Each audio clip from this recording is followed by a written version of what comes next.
India was called the jewel in the crown of the British Empire because it was the core of British power. Their entire strategy was based on the supply lines to the Indian subcontinent.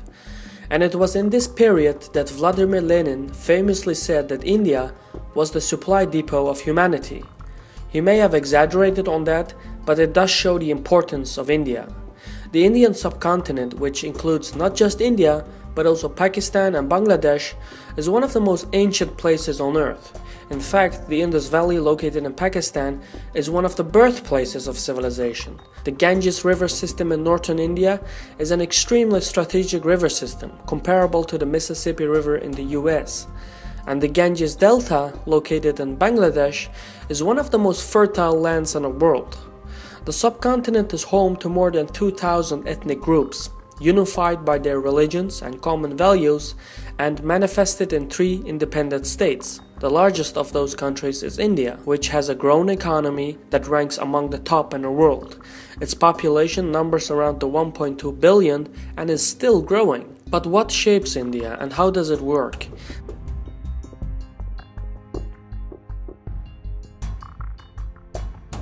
To understand the geopolitics of India, we need to look at the Indian subcontinent. This region is a self-contained world. It is geographically isolated on most of its borders. In the southeast you've got the Bay of Bengal, in the southwest you've got the Arabian Sea and the Indian Ocean. To the west there are a number of mountainous ranges, and the further north you go, the higher the mountains become. It starts with the Sulayman range, which connects to the Safid mountains, and that is connected to the Hindu Kush, which in turn connects to the Karakorum range, and this finally becomes the Himalayas. Now the Himalayas stretch to the east for about 2,400 kilometers and then continue as the Arakan range and expand to the south, right at the border of Myanmar. This geographic layout effectively makes the Indian subcontinent like a castle, surrounded by walls of mountains. Pakistan is in the western region of the Indian subcontinent. The country is a major modern remnant of the Muslim rulers over medieval India. The Indus River runs right through the country and unites the nation not just in trade and commerce, but also in culture. It was the trade through the Indus River system that allowed Islam to quickly spread throughout the region. Now, Pakistan and India have a long history of animosity towards each other, but the two countries are separated by the Thar Desert and swamps in the south. The only real contact point between the two is in the region of Punjab. About half of Pakistan's population is located in this region, including its capital, Islamabad. And this region is not just the heartland of Pakistan, but it spreads throughout the northern regions of the subcontinent and is known as the Northern Plains. And this heartland is shared by Pakistan, India and Bangladesh. It is one of the most populous places on earth, home to about 1 billion people. To the east of the Northern Plains lies Bangladesh. This Muslim-majority state is located in the Ganges Delta. It is one of the most fertile lands in the world. But the problem here is that the country is mainly situated at sea level, and without proper dams, Bangladesh frequently experiences floods from the Bay of Bengal. Now, in between Pakistan and Bangladesh lies India. And although the majority of India's population shares the northern plains with its neighbors, India has other large population areas as well, especially in the south of the peninsula. Now, the irregular spread of population density has to do with the availability of water and the quality of soil. When you have both of these resources in an area, that region's population accumulates and grows.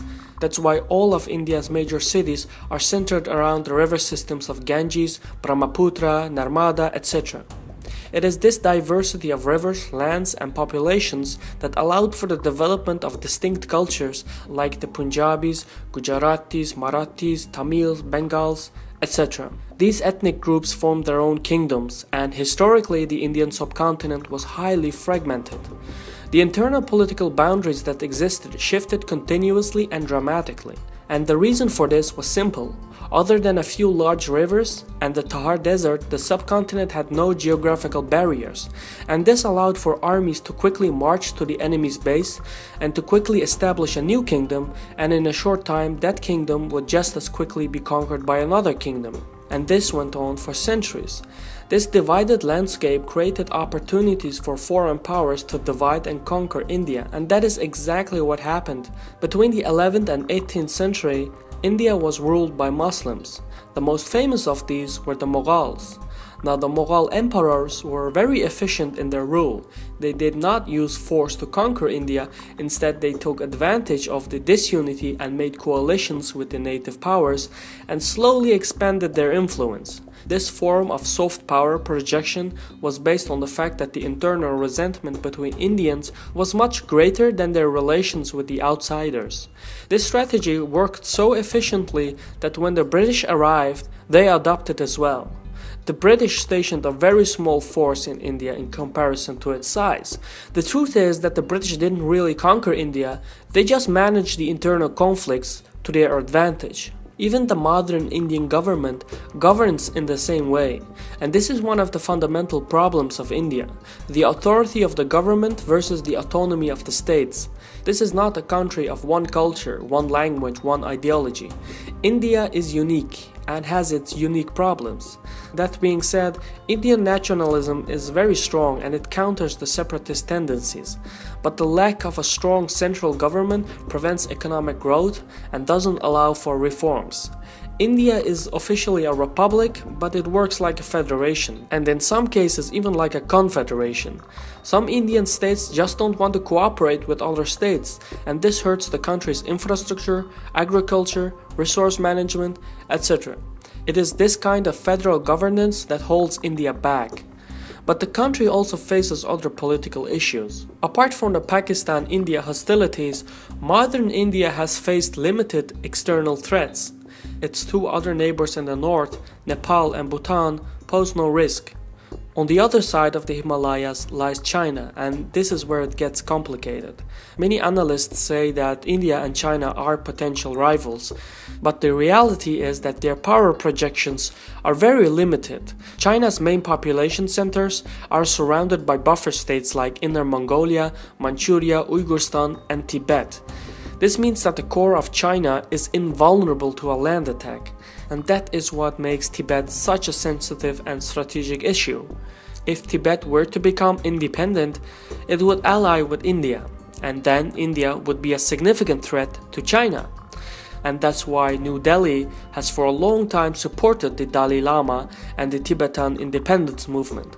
And that's why the Chinese are always so suspicious when it comes down to Tibet, and they see India's support to the Dalai Lama as a hostile act. The Chinese response was to form a communist insurgency in India. More than 10,000 people have died since the fighting began, and this is the biggest internal conflict in India. Another Chinese response was to support the communist movement in Nepal. Although the country has shown no hostile reactions to India, the communist influence in Nepal is China's counter to India's Tibet policy. Basically, India and China have no means to directly confront each other, and that's why they use proxies like Tibet and Nepal to accomplish their goals. The entire Chinese-Indian frontier runs through the highest elevation of the Himalayas. That means that no large army can cross it, and maintaining those supply lines in the long term is almost impossible. The only major clash between India and China occurred in 1962, and this was an inconclusive war. The Chinese gained a military victory, but Indian nationalism surged, and the country's diverse population was united more than ever. So in the end, this really helped India to form its own unique identity.